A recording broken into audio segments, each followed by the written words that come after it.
Yes, good afternoon, everyone. Welcome to the first session of this afternoon of the Euratom Info Days, which will be about artificial intelligence and applications in nuclear medicine. And we have two very interesting speakers. First of all, we will hear Professor Habib Zaida and then Dr. Elmar Kotta. So Professor Habib Zaida is a chief physicist and head of the PET Instrumentation and Neuroimaging Lab at Geneva University Hospital. But he is also a faculty member at the Medical School of Geneva University. He is also a professor of medical physics at the University of Groningen in the Netherlands, an adjunct professor of medical physics and molecular imaging at the University of Southern Denmark, but also adjunct professor of medical physics at Shahid Beheshti University and physics professor at Tehran University of Medical Sciences. So he is very active on activities involving imaging solutions for cutting-edge interdisciplinary biomedical research, clinical diagnosis, and also, of course, lecturing undergraduate and postgraduate courses on medical physics and medical imaging. And I would like to welcome Professor Butt. The floor is yours. Thank you. Thank you so much. Can I have the first slide, please?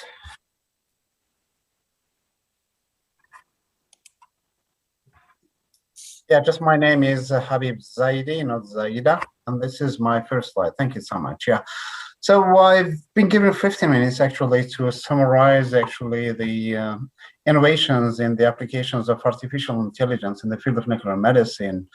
And I think this is very limited time actually to cover all the developments in the field. So just start by setting the scene. Next slide, please. And tell you that AI is not actually so just some fancy technical developments limited to academia, but it's probably going to have a very huge impact actually on clinical practice. And this is just an initiative by colleagues from the European Federation of the Organizations of Medical Physics, actually published a paper in Physica Medica highlighting actually the need to expand the medical physicist curriculum. I mean, medical physicists by training, so nuclear medical physicists. And we believe that AI is going to have a big impact on our profession. Next slide, please. And you will see that it's not only limited to Europe, but also there are a lot of discussions actually taking place around the globe, including actually in the United States. Usually the flow comes from the United States, but with some exceptions. In this case, we started the discussions in Europe, and there are also some ongoing developments in the United States and many other countries around the globe. So AI is going to have an impact, obviously, on nuclear medicine. And let me just give you an overview of the basics of nuclear medicine imaging with the next slide, please. So we start with PET-CT. So PET-CT is a hybrid imaging modality combining basically positron emission tomography scanner with an X-ray CT scanner. So what you see on the left side is in the front of the scanner is basically an X-ray tube and X-ray detectors on the other side. And then you see that we basically start with performing what we call planar scout scan of the patients to get what you see on the right, on the left side, and the bottom.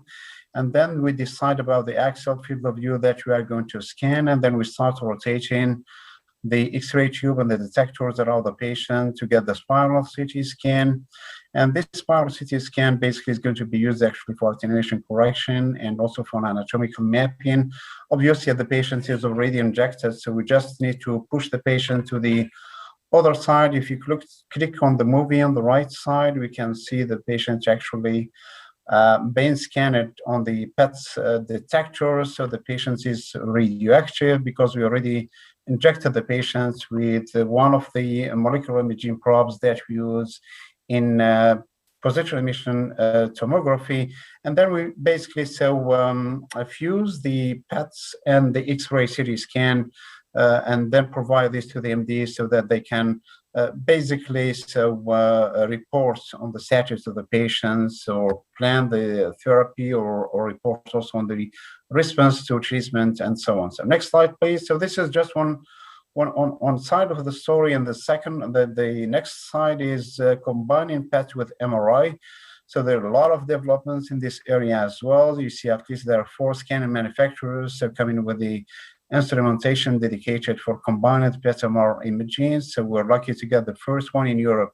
They about 10 years ago, so we installed the Philips PET-MRI system in our facility. You see, so it's like a la PET-CT, it's a sequential system where we start with scanning the patient on the MRI, and then we push the patients on the PET detectors to get the PET's image, and then we fuse those 2 images together and provide these to the MDs. So a couple of other manufacturers, basically Siemens and GE, so came up with the kind of solid state detectors which are MR compatible, so we can acquire the images sequentially instead of simultaneously, instead of sequentially. And then more recently, so another manufacturer, so called United Imaging, based in Shanghai in China, came up also with the recent system, which is now commercially available since they got the CE mark and also the FDA approval. So just to see some images on the next slide, please.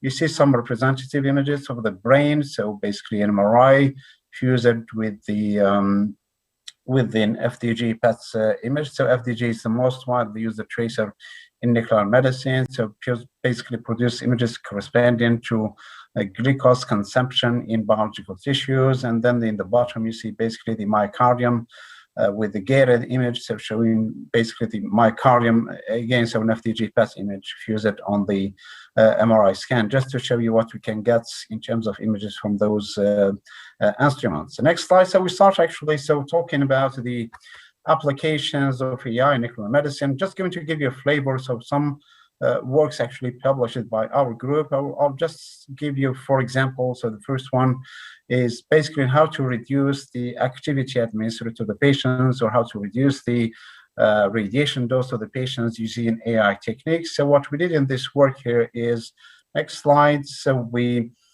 basically acquired the data, FDG brain PET data in list mode formats, and then we decimated so the standard dose projections to low dose projections. So basically taking only 5% of the acquired counts for the standard dose, and then we trained the network using 100 data sets, 100 clinical studies, to teach the system how to convert the low dose scan to the full dose scan, obviously. So the aim is to reduce the activity administered to the patients, or to reduce also the radiation dose delivered to the patients. And we did 2 implementations, basically. So 2 models with the training performed in the image space, what you see on the left side, and the training performed in the projection or in the sinogram space, so basically what you see on the right side.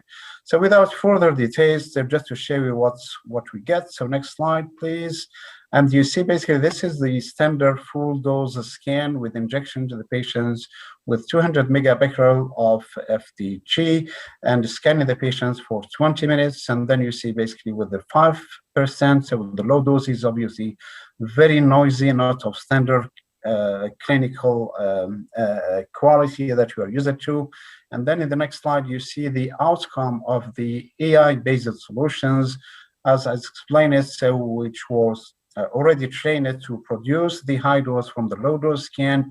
So basically, what in this case, so we're not using the full dose scan anymore. So only the artificial intelligence network, which is used to produce the images that you see here. And obviously, so we performed 2 implementations, as I mentioned so previously. And the conclusion is that the deep learning implementation in the projection space outperformed the implementation in the image space, as you see also on the bias maps on the right side. The next slide, if you click just on the mouse, so you see the bias maps here with the high bias in the predictions in the image space compared to the predictions in the sinogram space.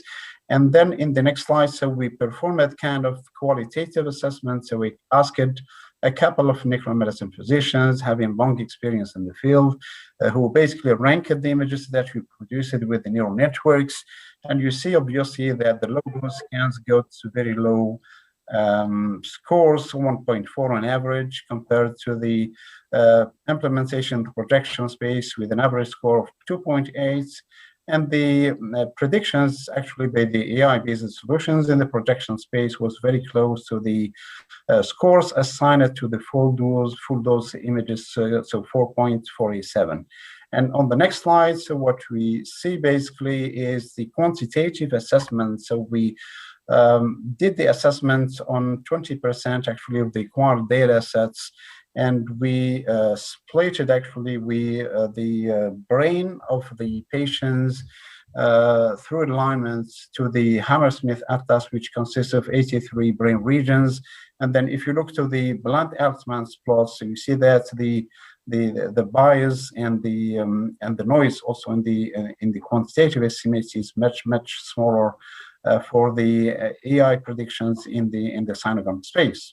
In the next slide, so we basically this is continuation of the previous work. So we performed the assessments only for brain imaging, and then we extended actually the application to whole body PET-CT imaging, which is more common in the clinical practice because a lot of indications come from oncology and clinical oncology, so we need to perform whole body PET-CT scans. On the next slide, so we see some of the administration for one patient. So you see the X-ray CT scan on the left side, the full dose PET scan, so with the patients injected with around 250 megabecquerel and acquired for 3 minutes per bed position.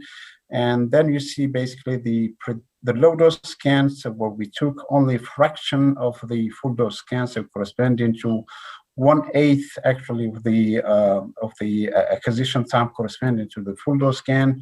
And then you see on the right side, so the two implementations, so using two neural networks, so residual network, which is commonly used in medical imaging applications, and then a cycle GAN.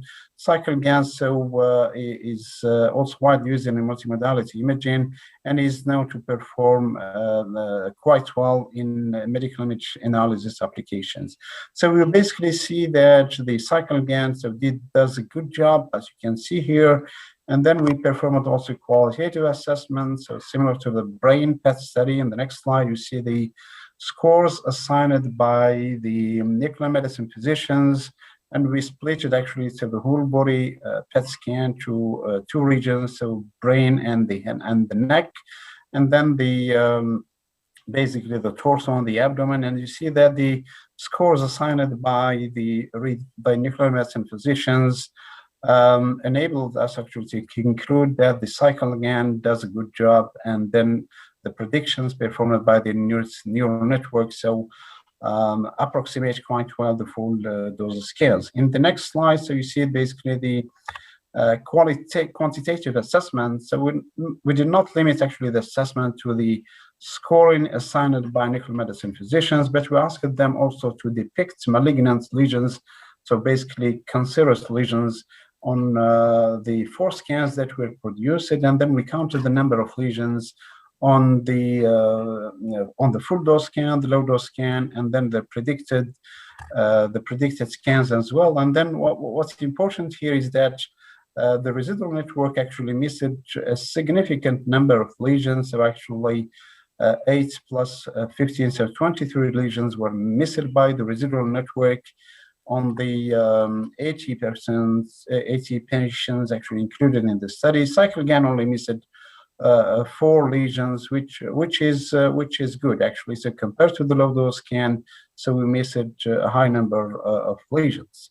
And then on the next slide, so we see also the a very good example here. So we see basically 2 malignant lesions here, indicated by the red arrows on the full dose scan, but they are missed on the residual network on the low dose scan, but nicely depicted on the PET scan or predicted by the cycle GAN. And similar observations also were made on the plots that you see here, so compared to the brain PET study. Next slide, please. All right, so now we have a couple of other examples for the basically to produce quantitative images that we use for either clinical diagnosis, for therapy planning, or for monitoring response to treatment. So we need to correct the PET images for physical degrading factors that we call photon attenuation. And there are different ways of doing this. And especially in PET MRI systems, so the MRI signal is not proportional to the linear attenuation coefficients, and then it's very difficult to get the attenuation maps, patient-specific attenuation maps. So what we did in this study here on PET MRI system, next slide, is that we, next slide, please. So we use it actually, a neural network called DL-ADV-SS here, which consists basically of two cores, and it was trained by pairs of MRI and X-ray CT scans, as you can see here. So the two cores, the first core basically is called SINGAN and contains 22 layers, whereas the second core that you see in the bottom here is responsible for the segmentation. It's called SIGAN, and it consists of 16 layers. So in total, so our deep learning based network involves over 54 million trainable parameters. And the idea basically is to be able to generate synthetic CT scans from the MRI scans of the patients. And on the next slide, you see, next slide, please. You see basically one example. So this is the MRI of the patient acquired on the PET MRI system.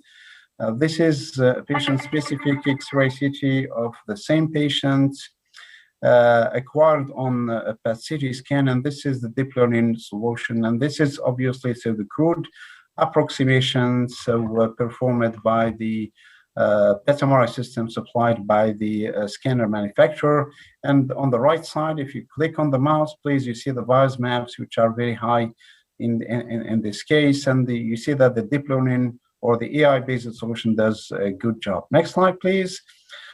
And then obviously, with AI-based solutions, it works quite well in 99% of the cases, but you have some outliers where the deep learning network fails, so it doesn't work, and we don't know why, because of the black box nature of AI solutions. So in this case, you see that we have a high overestimation of the soft tissue linear attenuation coefficients, and obviously, so this impacts the PET images generated, and this has to be taken into account for the clinical implementation of those networks. Next slide, please.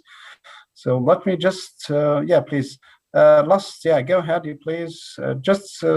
Extension of this, next slide, please. So this is a whole body application. So we use also a deep learning network that was trained in 3 different ways.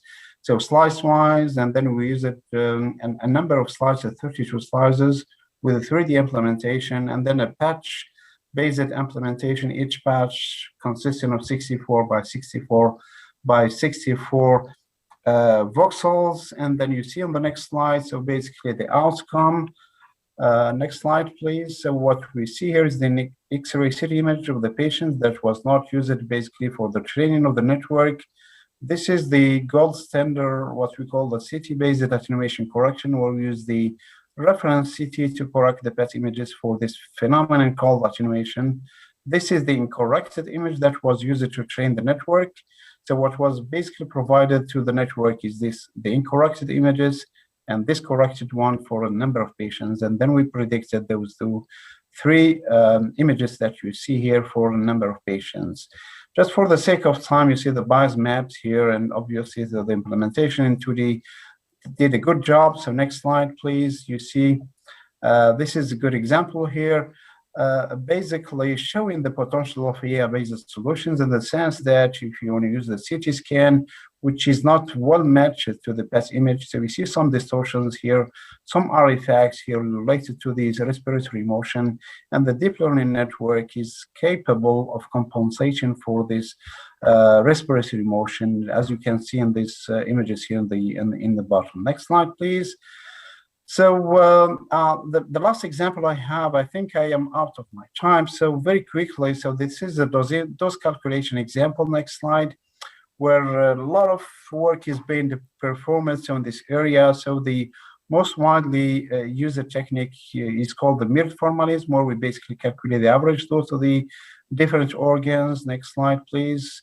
And then a number of recent developments use the Voxel-wise implementation to calculate the Voxel-wise radiation dose distribution. And the next slide, please. You see here, so basically the principle, so we get a PET image and then we convolve this with what we call dose deposition kernels to get the voxel distribution of the radiation dose actually delivered to the different organs. So this is the conventional way of doing this. And in the next slide, so you see the AI-based solution that we developed. So it uses basically patient-specific attenuation map that is used actually to calculate the dose depositions, so voxel-wise, and then we train a neural network to be able to predict the radiation dose delivered to the patients, and then the predictions match it quite well. So the gold standard, which is basically Monte Carlo calculations, which are widely used in the field. So with the next slide, I think I came to, let's get to the conclusions, please. I think I'm out of my time. So let's get to the next slide. So just as a conclusion, I think AI is going to have a huge impact on the field. It's not going to be some fancy developments used in academia.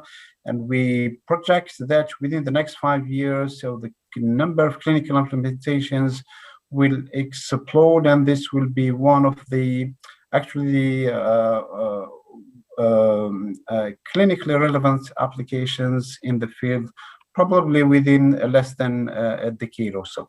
So thank you so much. And then the last slide, so we just have my team and who did the developments that I basically presented in this talk. And then we have some funding from the European Commission and then from the Swiss National Foundation. Thank you so much, and happy to answer any questions.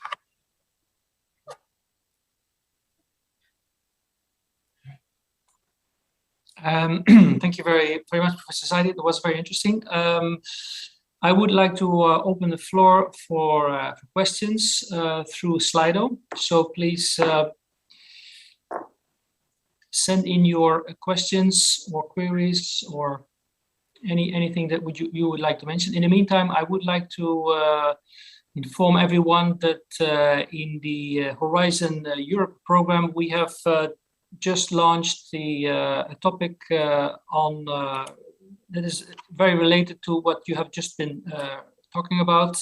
It's about artificial intelligence solutions for treatment and care, and this topic is about clinical validation of those applications. So for everyone who is interested in this, please go to the funder and tenders portal of Horizon Europe. So have we already received a question for Professor Zaidi?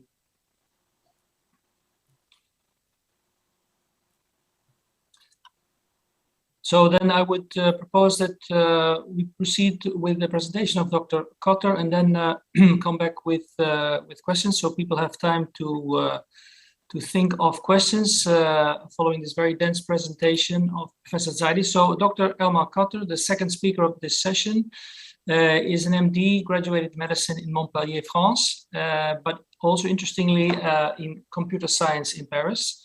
Trained then in radiology in Freiburg in Germany. He is a chair at the ESR's e-Health and Informatics subcommittee, but also president of the European Society of Imaging Informatics, and a consultant at the Department of Radiology in Freiburg, and an associate professor of radiology also at the Freiburg University. And I would like to invite Dr. Elmar Cotter to start his presentation. Thank you. Thank you very much for the introduction. May I have the first slide, please? My talk will be less technical. I'm going to talk about AI and developments in radiology. I'm a radiologist and not in nuclear medicine. Next slide, please. So, as it has already been said by Peter Droll, there are many papers. He said I think one paper every 30 seconds. This is statistics from PubMed, just showing the increase on papers on AI in both the medical and the imaging domain. And as you can see, this is an exponential increase. Next slide, please. We have a very large number of AI companies on the market. This slide, I think it's like 2 years old. There's really a huge number. Whoever went to the RSNA, the Radiological Society of North America exhibition last year, there was one hall dedicated to AI in radiology with about 200 companies only in AI for radiology. Next slide, please. And if you have a look at the website of my friend Bram van Ginneken and his group, AI for Radiology, it's called, you can check what kind of applications or products for AI in radiology are on the market and sort them by applications. So he lists right now a total of 144 products and 63 companies on his website, which is quite an interesting number. Next slide, please. We have to be aware that when we are talking about AI in radiology or nuclear medicine, most of us think of the diagnostic process. This is what is on the lower part of this slide. So it's really about detecting or classifying or making the diagnosis using images. But we have to be aware that there are many applications within radiology, many applications of AI outside the purely diagnostic process. I will come back to this later. Next slide, please. What are the challenges we face today in radiology? As most of you probably know, there is a true gap between the number of radiologists and the data we are producing.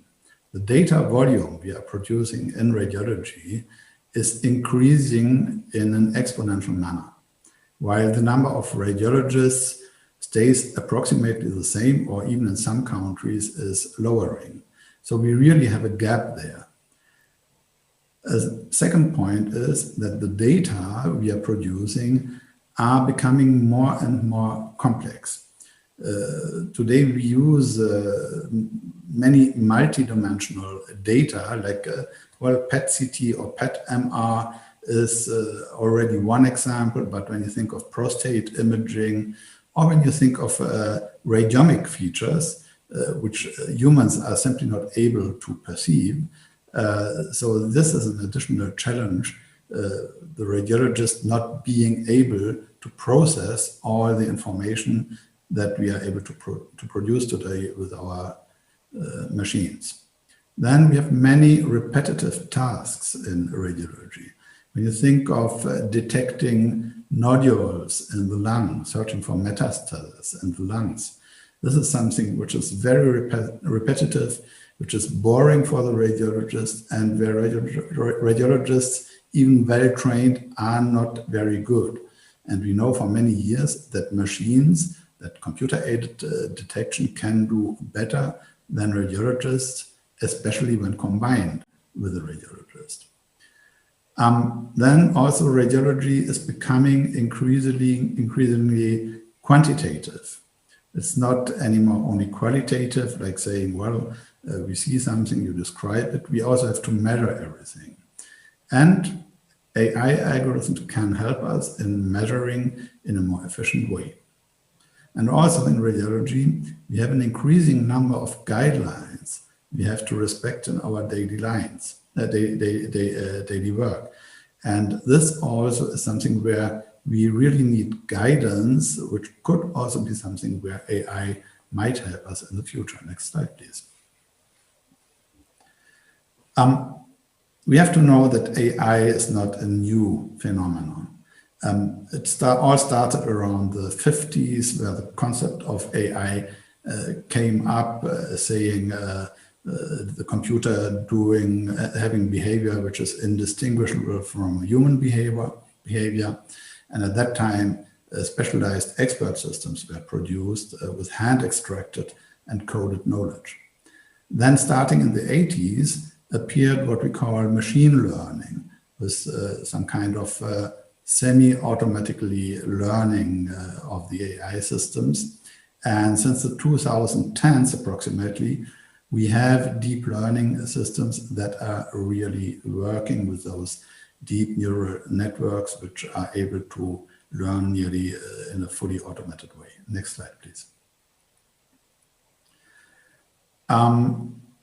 We distinguish between, you cannot really probably read it here, but on the left side, this is the very specialized AI, what we would call narrow AI. And on the right side, you have the more general AI, and the curves you see in blue here are showing the human AI versus human intelligence, sorry, versus AI.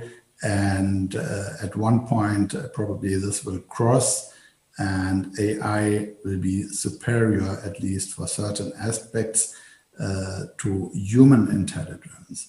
When general AI becomes superior to our intelligence, that's what we would call the singularity, when AI is superior to human intelligence. Next slide, please. So we have some challenges when using AI.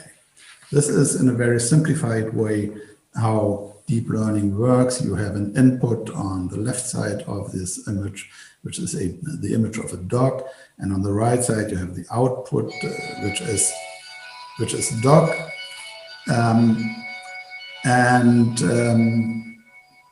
no, I'm sorry.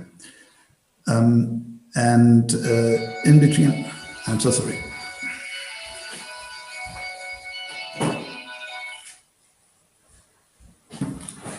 Excuse me. In between, you have the neural net, which you want to train. So what you do is, by presenting many of those inputs with the appropriate output, you train the net to build associations between the input and the desired output. This works, but next slide, please. We do not know what is happening in this deep network once it is trained. So you will be able to train the network, you will get the right associations once it is trained, but you don't know what is happening inside this black box. Next slide, please.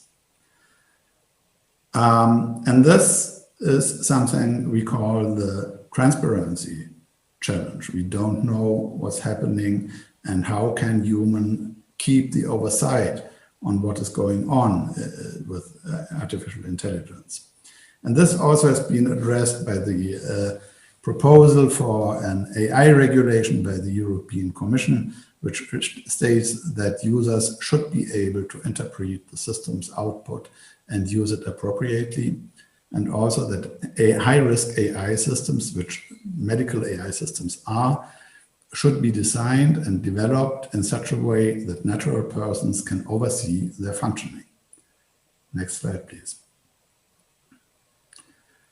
Another challenge is, it has already been said, the validation of AI, which is something really crucial to the development and the introduction of AI into our daily routine. There are several papers out now saying that AI on the market, even when CE market is not very well validated. This paper here saying in a conclusion that of 100 CE market AI products that have been tested, only 36 out of those 100 products have had peer-reviewed evidence, and they are not very well validated. Next slide, please. And this is another paper coming from the ACR, the American College of Radiology, stating that despite all predictions, there is still very inconsistent performance of AI algorithms on the market. So both papers, and there are many more, over the last month say that really validation is a challenge, and validation of algorithms today is not very good. Next slide, please. And this again is a point which is addressed also by the European Commission proposal for an AI regulation, saying that high data quality is essential for the performance of many AI systems, and that training, validation, and testing data sets should be sufficiently relevant, representative, and free of errors, and complete in view of the intended purpose of the system. Next slide, please. So it is very clear the validation of AI algorithms is needed for the development and the validation of AI algorithms in medicine. It should be accessible to scientific and commercial developers for AI algorithms. The data sets should be available to both scientific and commercial developers.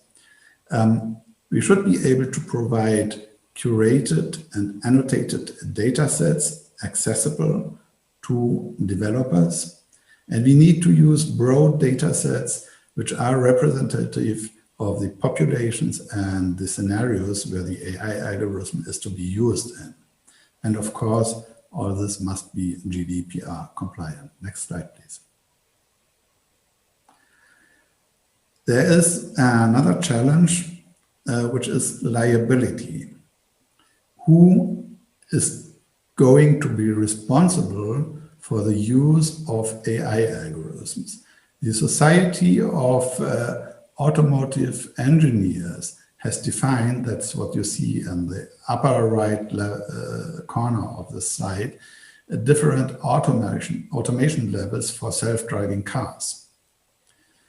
And this has been transposed to radiology, defining 5 different levels of autonomy for AI algorithms in radiology, going from level 1 and 2, which are only assistants to the radiologist, and where, of course, the full responsibility is in the hands of the clinician, going to level 3, where the responsibility is mixed between radiologist and AI, and then level 4, which would be highly automated, and level 5, with full automation, where, of course, the liability would be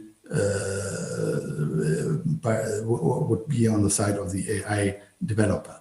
Next slide, please.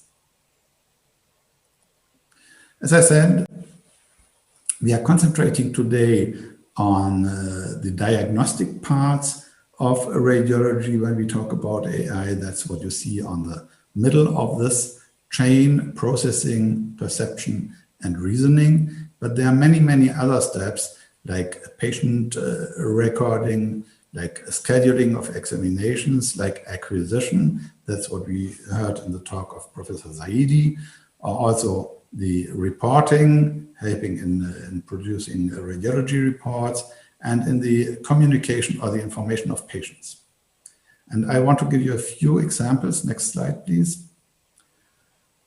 This is a rather old example from my department where we have been thinking about how we could increase the performance of our patient logistics in the hospital using RFID tracking and autonomous agents. Today we would use AI systems to optimize patient logistics. So this would be one example of application.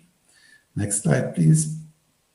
Another example would be to better use the slots that you have available at your machines for examinations. And this could be helped by AI systems able to predict the no-shows in radiology. So this has been published by Mr. Harvey in the Journal of the American College of Radiology. Next slide, please. And also by the group of Oleg Pianyuk from Harvard, predicting waiting times for patient would also be something very interesting and could also help us to better use our modalities in the departments. Next slide, please. And of course, we could use AI systems as protocoling assistants, meaning to produce optimized protocols for each patient, for each examination, for instance, for an MRI examination. This is not a very simple task, and it would be a great thing to have AI algorithms assisting the radiographers in setting up those protocols. Also, AI algorithms could help radiologists with hanging protocols. When we get in examinations, typically we have a large number of images which we need to arrange on our screens in a certain way. And this is something where AI also could help us, which would not be a diagnostic process, but still helping us in simplifying the way we work. Next slide, please. So here are my take-home messages. We have many, many applications for AI in radiology. Of course, we have many applications for diagnostic purposes in radiology, but we also have many applications outside the diagnostic process. The introduction of diagnostic AI, while we have a real hype today around AI, is still hindered by the insufficient validation of AI algorithms, the black box problem, and the problem of how to help humans to have still the oversight, and also liability issues. I think that there are many non-diagnostic applications and also some self-explaining diagnostic applications without these issues. And those might be the low-hanging fruits of AI for the times to come. Thanks for your attention.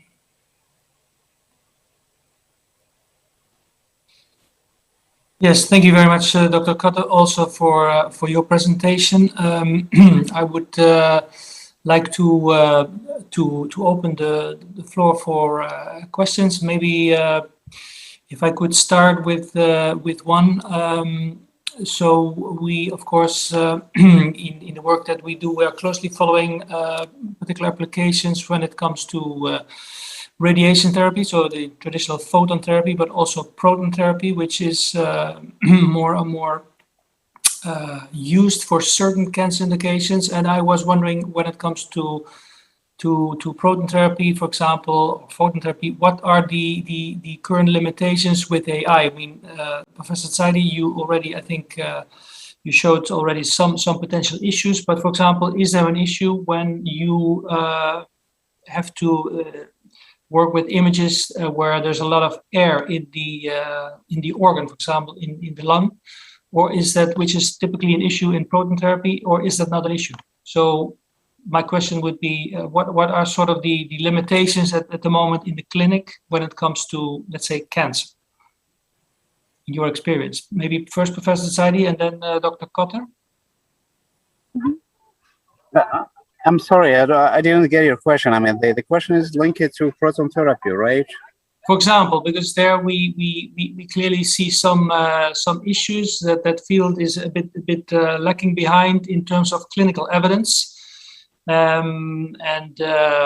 so what we see in Europe is a considerable increase in the construction of such sites, but we don't see that this is going hand in hand with strong clinical evidence for proton therapy for a number of especially common cancer indications. So AI, talking about AI, which definitely is, of course, going to be a game changer in a lot of aspects when it comes to treating patients. Are there, for example, particular issues when it comes to organs that have, for example, a lot of air in them, or any technical issues in what AI can do?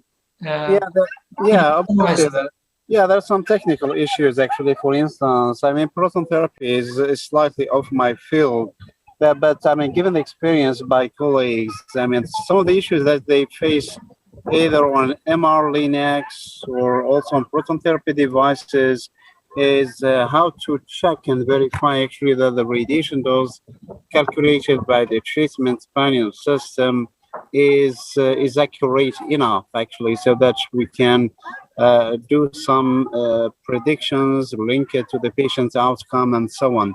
So these errors basically in the radiation dose calculations when it comes to treatment planning, so obviously come from some of the approximations which are basically inherent to the algorithms that are used in the clinic.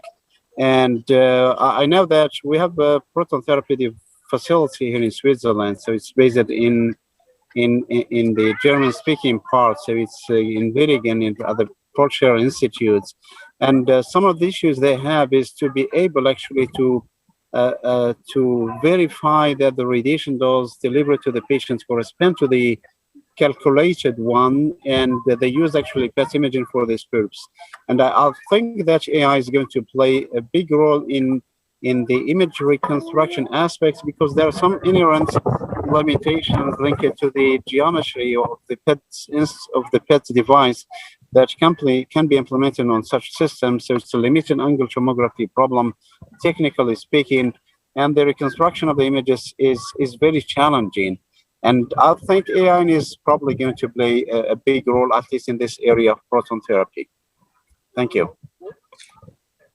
And for example, do you see particular limitations or issues when you use AI, for example, in patients with comorbid disease? Let's say, for example, obesity. Does obesity pose a technical issue when you try to use AI in nuclear medicine applications? Yeah, well, actually, it poses problems in case your training data so deviates considerably from the actual patients you are actually using in your data. So basically, if you trained your network only with slim patients, so less than 80 kilograms, and then you happen to have in your pool of patients weighing 150 kilograms. So the strong deviation between the actual patient size and the cohort of patients using in the training of the AI-based solution is going to create problems, and probably you're going to get an outlier. I mean, like the example that I mentioned in one of my slides.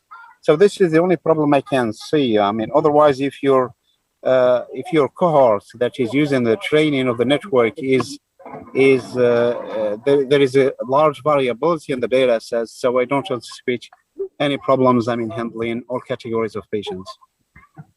Okay. Maybe Dr. Kato, would you like to comment on this question? Yes, I might add to this that really validation is really the big issue today, because you can have like we have one algorithm in our department trained to detect distal radius fractures. We have developed it ourselves, or we have trained it in our department, and it works very well in our setting. But this doesn't mean that you can take this algorithm and transfer it to another hospital and it will perform in the same manner. So this is really a big challenge. And my personal opinion is that we need repositories with data, with annotated data, allowing the manufacturers of algorithms to test their algorithms versus data coming from different places, not only from 1, 2, or 3 places. Because I think that I think is a very important point that you raise now. I would like to go back to a question on Slido. So the first question that came in was that for Professor Zaidi, where the participant says that I may have missed this point, but is there any link with dosimetry-based quantities considered in these AI calculations of doses? Is that something that you could answer, Professor Zaidi?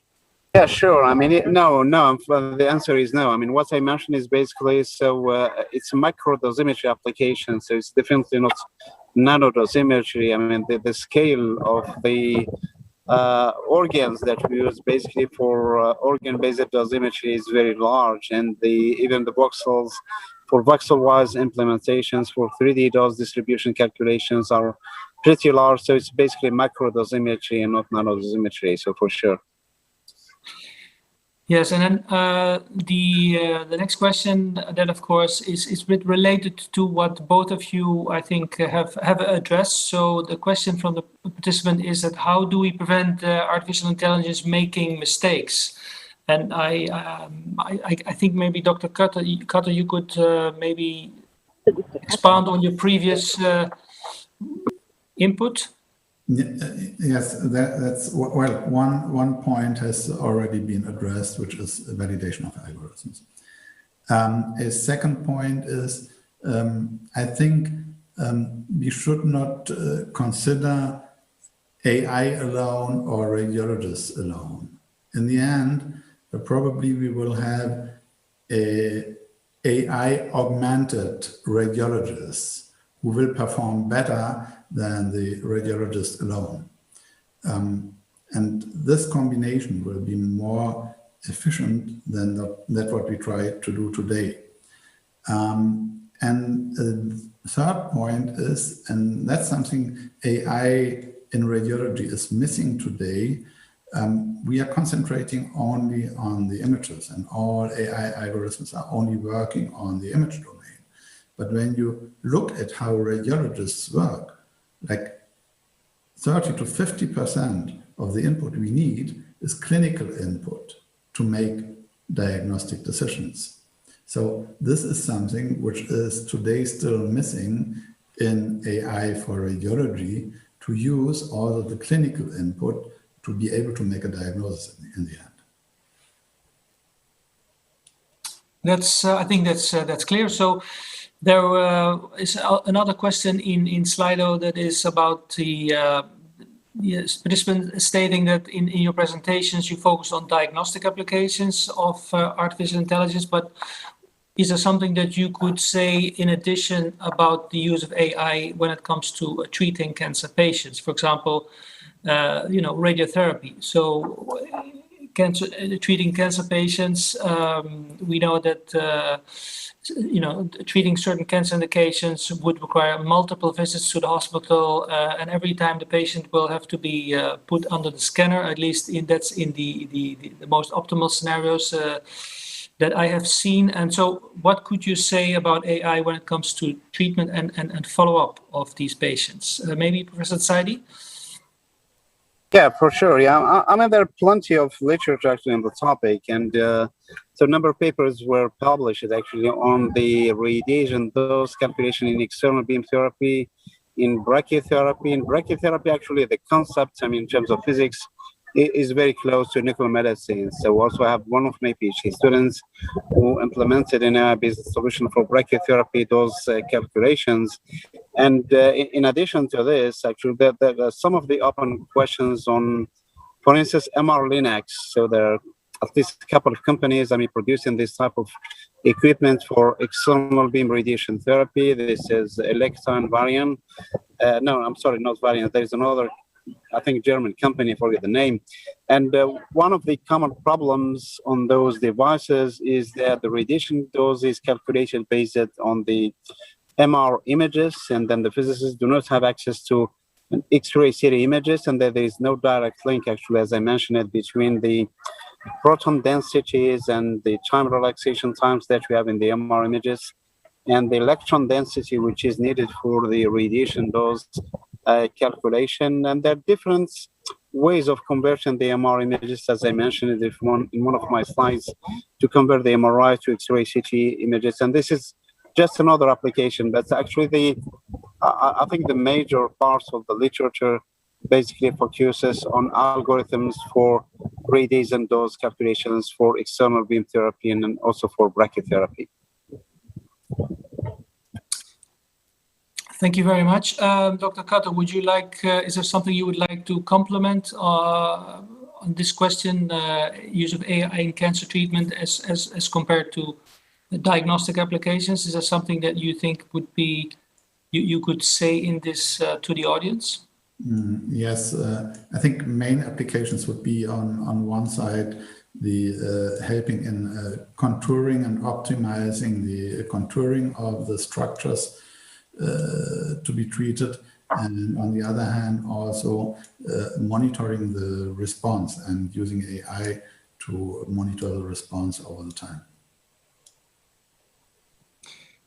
Then there is also a question on from a participant who is working on AI and would like to participate to projects under the new framework program called Horizon Europe that started in January this year. And the calls for Horizon Europe that they were slightly delayed because of strategic discussions in a small part of Horizon Europe program. But how can you participate? Well, there is now a call that we published just a few weeks ago, is out on the funders and tenders portal. This call is let me not state the number but the title of the call is Clinical Validation of Artificial Intelligence Solutions for Treatment and Care. When you type in funders and tender portal Horizon Europe, and you type in just artificial intelligence in the keywords, the search function, I'm sure you're going to find it. The topic identity is a title that says Horizon Health 2021 Disease /04/04. And this topic is very much on addressing what has been mentioned by both speakers. So if you're interested, please apply. This call is open for so-called cooperative research, so a consortium that works together, minimum 3 countries from 3 different member states in Europe. The deadline for this call is the 21st of September. Now, I think with this, I'm looking at the organizers. I think we have addressed all the questions and we have come to the end of this session, if I'm not mistaken. So I would like to thank everyone, thank the speakers, Mr. Zaidi and Dr. Kotter, and I would like to pass the floor again to the organizers. Thank you. Thank you. Thank you so much.